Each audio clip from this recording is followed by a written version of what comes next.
Santa Teresa Avila TV, Sorowajan Baru, Renungan Katolik Jumat, 9 Mei 2025 diambil dari bacaan Injil Suci Yohanes bab 6 ayat 52-59. Makan tubuh dan minum darah Kristus untuk hidup yang kekal. Barang siapa makan dagingku dan minum darahku, ia mempunyai hidup yang kekal dan aku akan membangkitkan dia pada akhir zaman. Yohanes bab 6 ayat 54, firman Tuhan dalam kitab suci Injil Yohanes bab 6 ayat 52-59 melanjutkan diskusi Yesus tentang dirinya sebagai roti hidup. Ayat-ayat ini mengandung pesan yang sangat mendalam tentang pentingnya makan daging dan minum darah Yesus untuk memperoleh hidup yang kekal.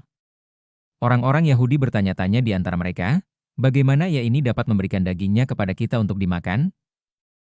Yesus menjawab mereka, "Aku berkata kepadamu, sesungguhnya jikalau kamu tidak makan daging anak manusia dan minum darahnya, kamu tidak mempunyai hidup di dalam dirimu. Barang siapa makan dagingku dan minum darahku, ia mempunyai hidup yang kekal dan aku akan membangkitkan dia pada akhir zaman. Sebab dagingku adalah benar-benar makanan dan darahku adalah benar-benar minuman. Barang siapa makan dagingku dan minum darahku, ia tinggal di dalam aku dan aku di dalam dia." Yesus melanjutkan, "Sama seperti Bapa yang hidup mengutus aku dan aku hidup oleh Bapa, demikian juga barang siapa yang memakan aku akan hidup oleh aku. Inilah roti yang telah turun dari sorga, bukan roti seperti yang dimakan nenek moyangmu dan mereka telah mati. Barang siapa makan roti ini, ia akan hidup selama-lamanya." Semua ini dikatakan Yesus di Kapernaum ketika ia mengajar di rumah ibadat. Perikop ini mengajarkan kita tentang pentingnya Ekaristi, di mana kita menerima tubuh dan darah Kristus. Yesus mengungkapkan bahwa makan dagingnya dan minum darahnya adalah cara untuk menerima hidup yang kekal dan tinggal di dalamnya. Ini adalah panggilan untuk mengambil bagian dalam perjamuan kudus, yang merupakan sumber kekuatan rohani dan kehidupan kekal bagi umat beriman. Yesus juga menekankan bahwa daging dan darahnya adalah makanan dan minuman yang benar-benar memberikan hidup, berbeda dengan mana di padang gurun yang hanya memberikan kelangsungan hidup sementara. Melalui Ekaristi, kita dipersatukan dengan Kristus dan menerima hidup yang kekal yang dijanjikan oleh-Nya.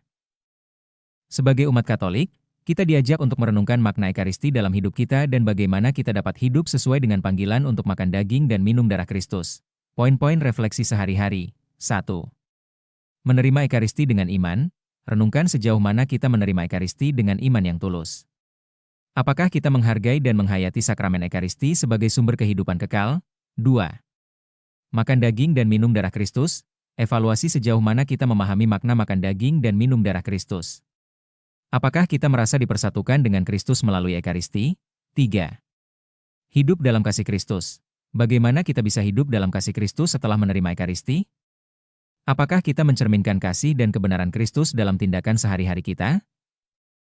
4. Mengalami kehidupan kekal. Renungkan bagaimana kita bisa mengalami kehidupan kekal melalui Ekaristi. Apakah kita merasakan kekuatan rohani dan kehadiran Kristus dalam hidup kita? 5. Menjadi saksi kasih Kristus. Bagaimana kita bisa menjadi saksi kasih Kristus dalam kehidupan sehari-hari? Apakah tindakan kita mencerminkan kasih Tuhan dan membawa pengharapan kepada orang lain?